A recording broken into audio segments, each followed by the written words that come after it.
Because of the fact that he's won decisions by, playing it safe, people that just don't get excited about him and they recognize him with the all-time greats. He's the best ever. Yeah, I believe so. You're seeing just like a totally different beast. He's just super nonstop, and you can't keep up with that.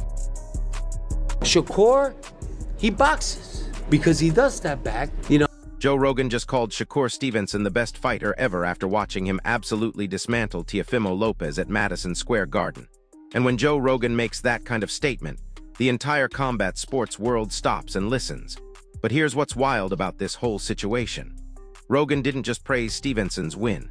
He highlighted something that most casual fans completely missed while watching this fight unfold. The precision, the discipline, the way Stevenson stayed calm inside what Rogan called the storm of the ring. This wasn't just another boxing match.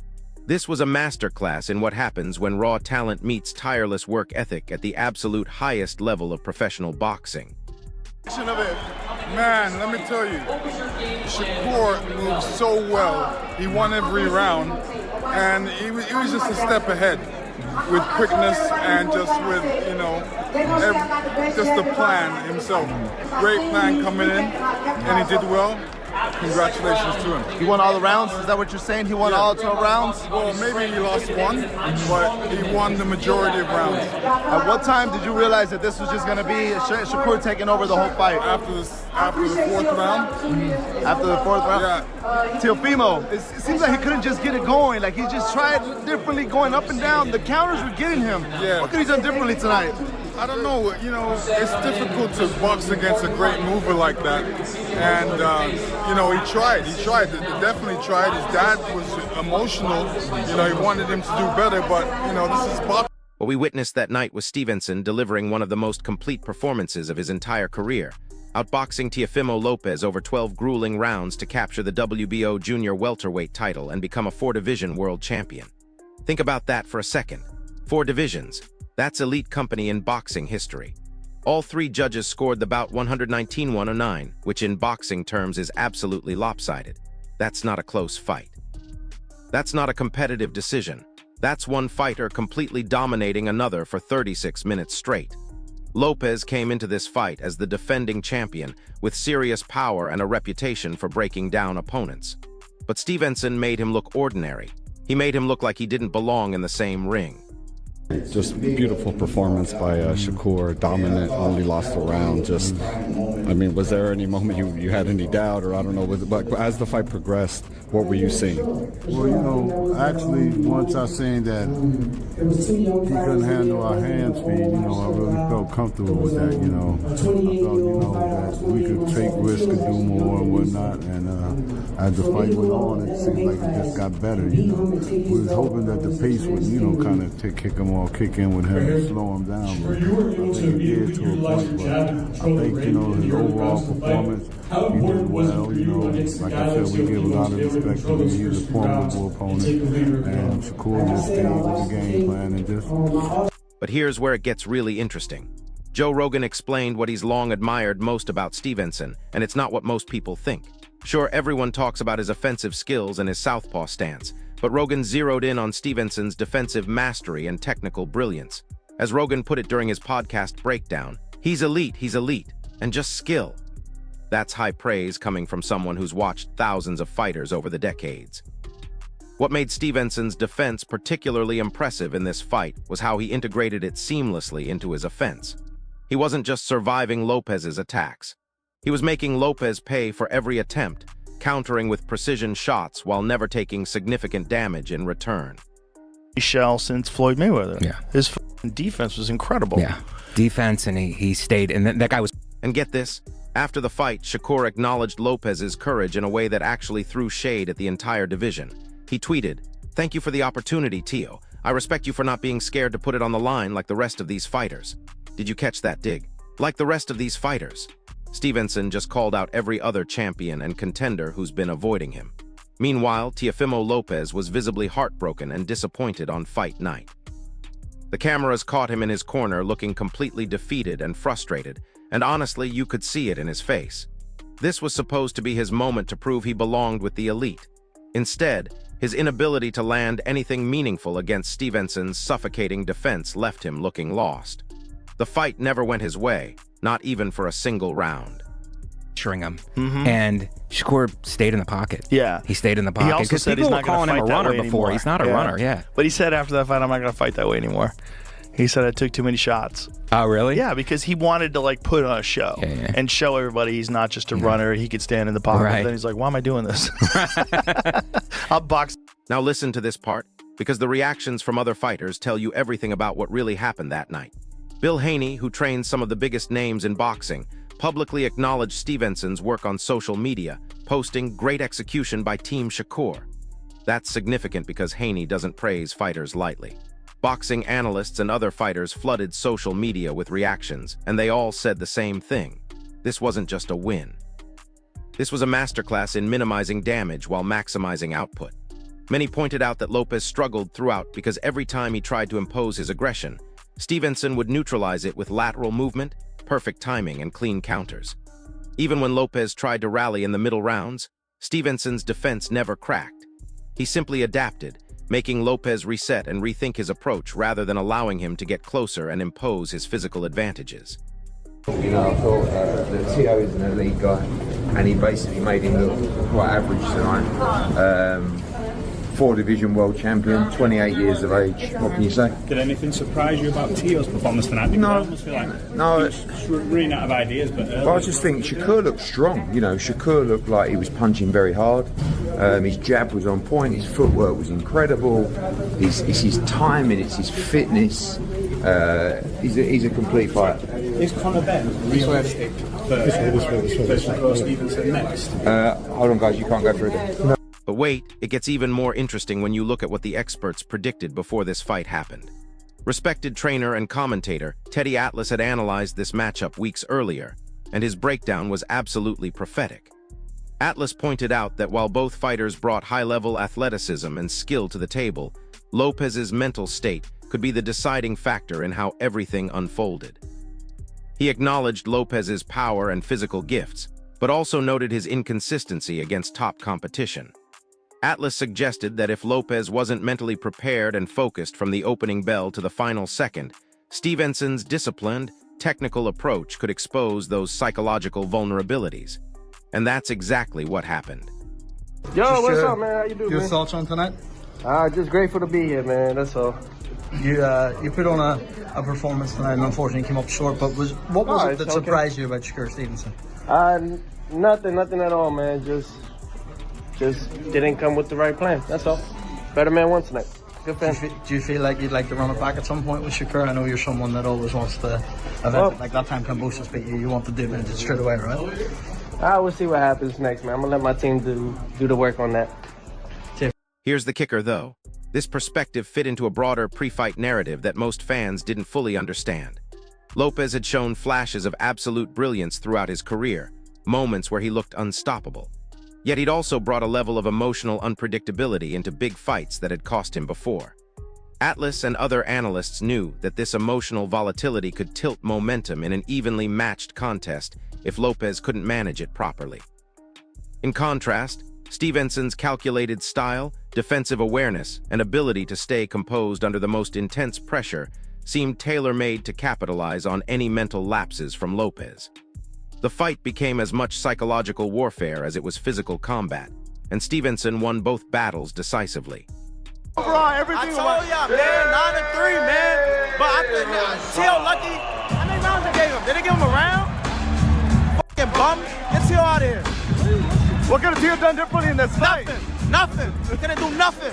He couldn't do nothing. He tried everything. What his dad said?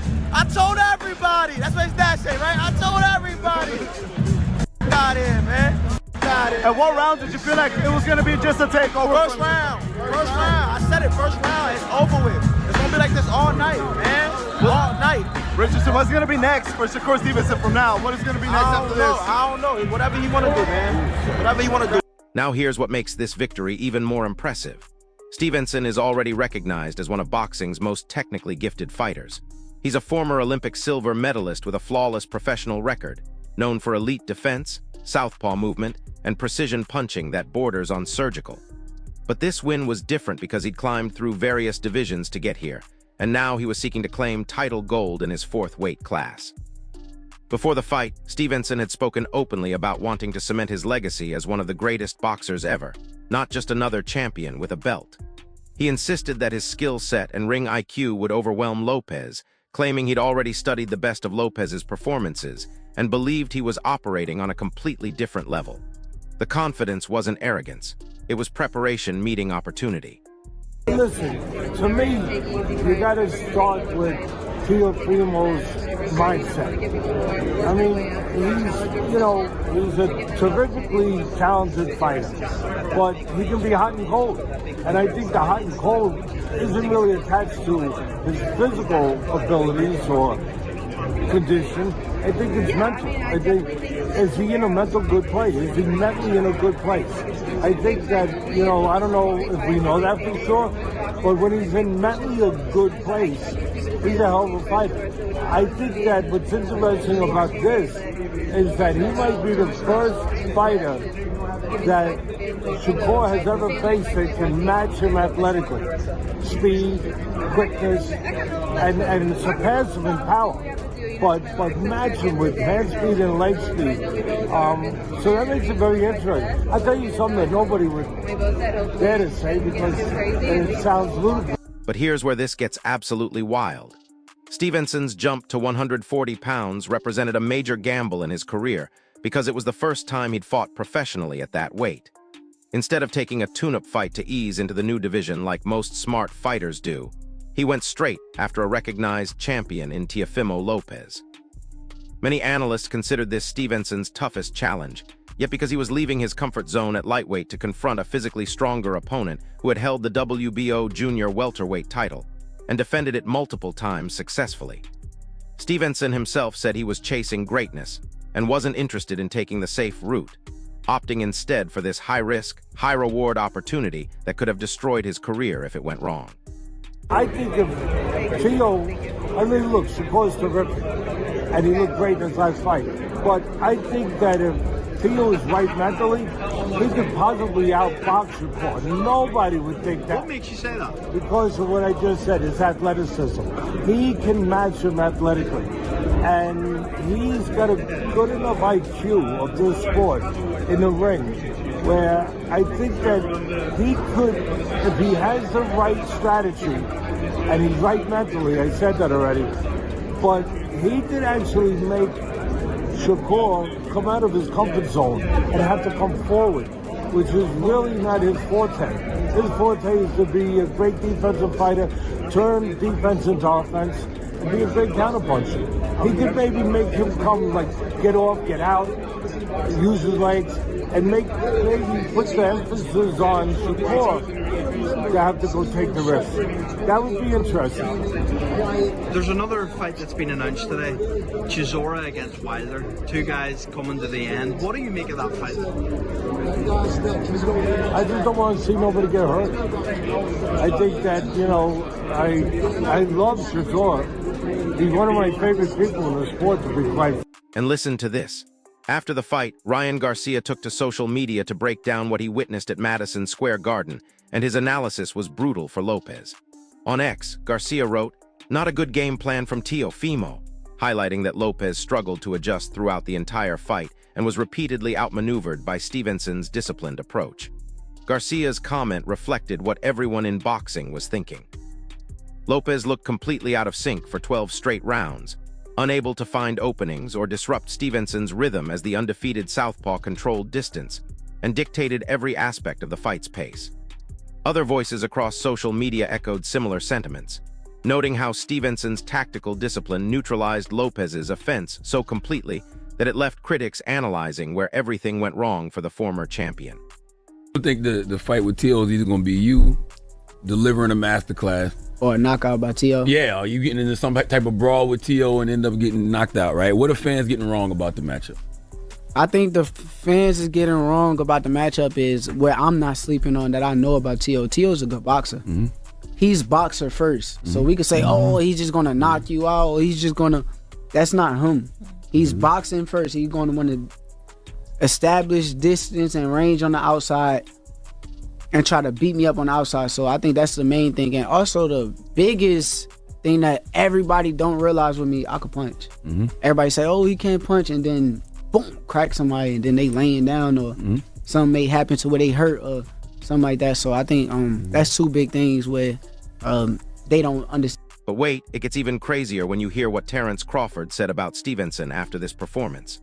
Crawford, who many consider one of the greatest fighters of this generation, spoke very highly of Stevenson, describing him as the next major star in boxing now that Crawford himself has retired.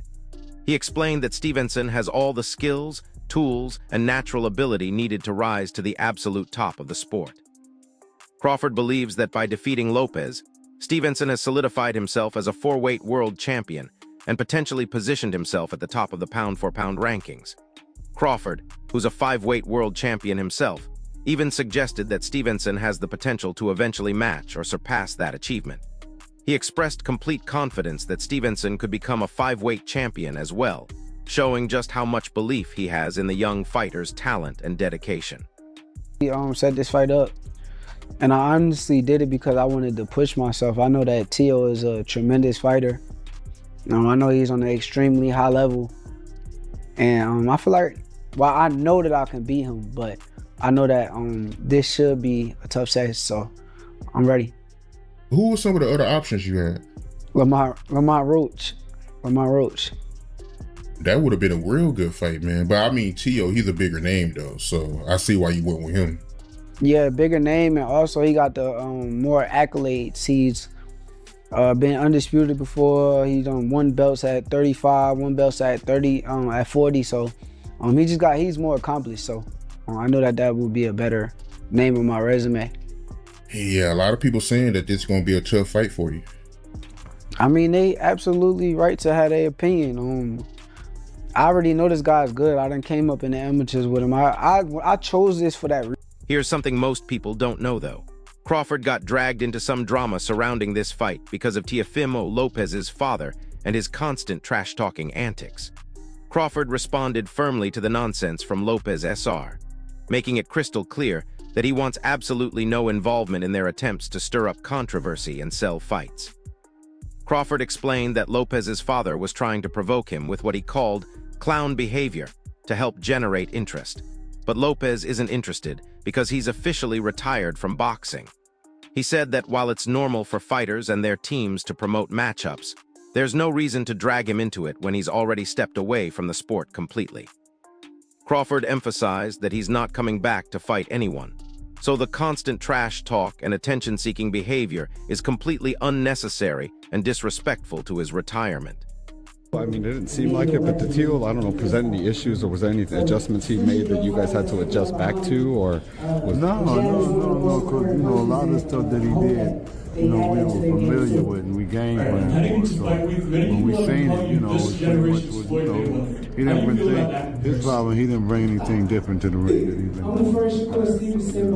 When you plan for a fight like this here, then you gotta have another game plan, a plan A, a plan B, a plan D. So he only had one plan. He thought that he was faster than us, and he thought that Shakur was slow. So that's where he made his biggest mistake at. Right. Did Shakur ever, I think at one point he said something about he just said that he's stronger than him or something like that. Shakur said, man, he ain't nowhere near as strong as me. So, that worked to his advantage and to his confidence. I think Teo felt the difference, But here's the most savage part of this entire story. When reporters asked Stevenson directly if he had demoralized Teofimo Lopez during their fight, Stevenson confidently admitted that he absolutely had. He observed that Lopez was primarily trying to survive each round and simply make it to the final bell, indicating that he was unable to implement any of his usual strategies effectively. SR described his approach as methodical, stating that he picked him apart, systematically breaking down Lopez's defenses and exploiting openings throughout the match. Early in the fight, Stevenson recognized a clear physical advantage, telling his corner in the second round, "I'm stronger than he is." This awareness allowed him to maintain complete control and dictate the pace, forcing Lopez to fight reactively rather than proactively for the entire fight. Shakur Stevenson, now that you've sort of sailed off into the sunset, done your thing in boxing, is he the sort of heir apparent to what was your throne? Do you look at him and go, you've all the ability, you've all the tools, obviously you've your friends as well as just someone who you've been in the gym with. Is he that guy now who becomes pound for pound #1 if he beats Teofimo Lopez? Well, yeah, for sure. When he beats Teofimo, he'll be a 4-weight world champion. You know, I'm a 5-weight world champion, and I can see him becoming a 5-weight world champion as well. You know, Shakur got all the tools and all the abilities to do bigger and better things than me, and that's what I'm hoping for him to do. Just kind of compared you to the 4 kings, just something different. Who was your favourite of the 4, and stylistically, if you could have fought one of them prime for prime, who would you choose?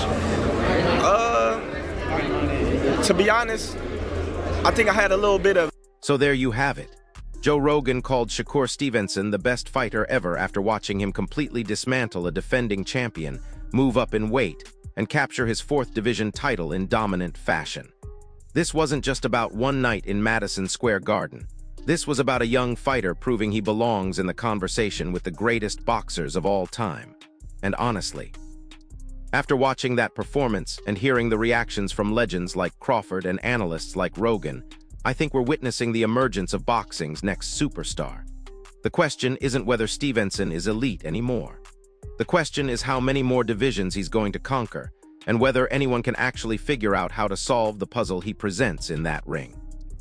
So here's my question for you, drop it in the comments. Do you think Stevenson really has what it takes to become a 5-division champion, or will someone eventually figure out how to crack his defensive code? If this breakdown helped you understand why everyone's calling this performance legendary, smash that like button, subscribe to the channel, and hit the notification bell because boxing is about to get a whole lot more interesting with Stevenson cleaning out divisions. I'll see you in the next one. Senior, I know there's been a little bit back and forth, more from Teofimo's side. You approached your father, you told him something. What is it that you told him? Because I know he was trying to like get some antics towards you, and it didn't get to you. No, I just told him about himself. He know what I said, but he got to stop being a clown, you know? Like, everybody not with the clown antics and things like that just because he want to sell a fight. It's cool to sell a fight, but I'm not fighting. Leave me alone. I'm retired. You don't got to make antics at me, you know? But here's where this story takes an absolutely insane turn that nobody saw coming.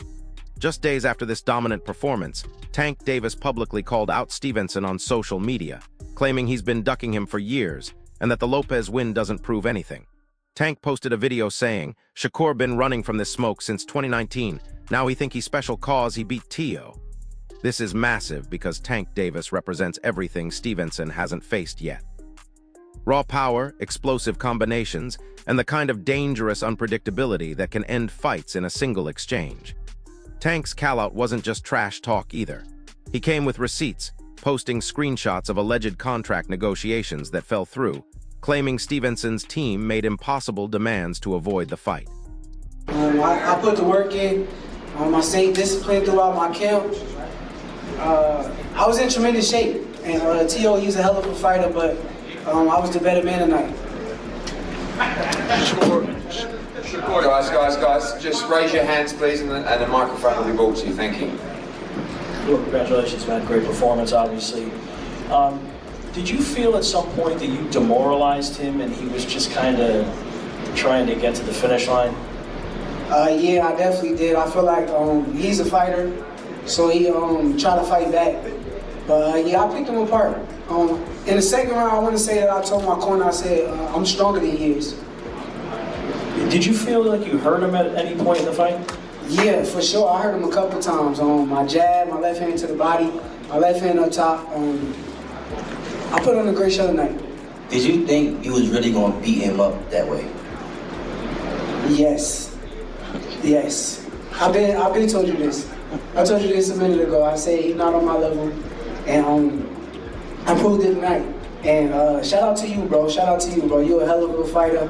I'm proud of you. I'm glad that you went there and did what you were supposed to do. You dig deep and you did what you were supposed to do, and I'm proud of you, bro.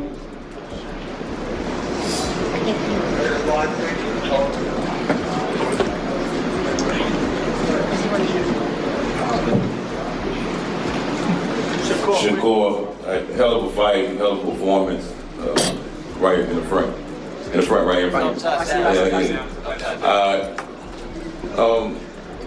You seem to make it look real easy tonight. You know, it had to be very frustrating for Teo. What makes this call-out even more explosive is the backstory between these two fighters that goes back to their amateur days. They've been circling each other for years, with both fighters claiming the other was avoiding them. Stevenson has consistently maintained that he's willing to fight anyone, but Tank's team has accused him of pricing himself out of fights and making unrealistic demands. Now, with Stevenson coming off this career-defining performance against Lopez, Tank sees this as the perfect moment to force his hand. The boxing world is absolutely buzzing because this potential matchup represents a clash of styles that could produce fireworks. You've got Stevenson's technical mastery and defensive brilliance against Tank's explosive power and finishing ability. And get this, Shakur didn't back down from Tank's call-out at all. Instead, he fired back with one of the most savage responses in recent boxing history. He posted, "Tank been getting knocked out in sparring while I've been collecting belts. When you're ready to get embarrassed on the big stage, just say when." But then Stevenson took it even further, posting footage from their amateur sparring sessions where he appeared to get the better of Tank.